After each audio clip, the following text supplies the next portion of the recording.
The Kitchen is a restaurant group and a nonprofit.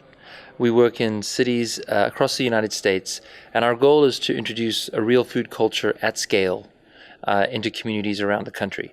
We join communities to accelerate a real food culture, which simply means getting kids and adults and parents eating food that nourishes them, nourishes the farmer, and nourishes the planet. What inspired you to do this?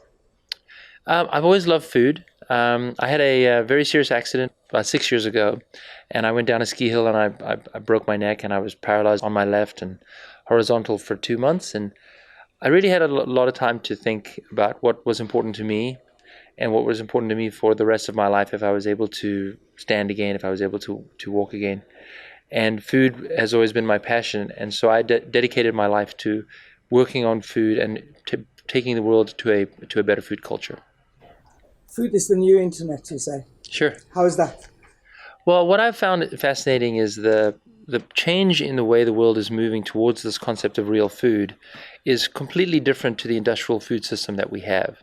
So the industrial food system is based on scale and reducing the price as much as possible. Very high calorie, low nutrition, creates a lot of obesity in some areas, and doesn't really work that well to feed the poor in other areas. So it's a system that doesn't work.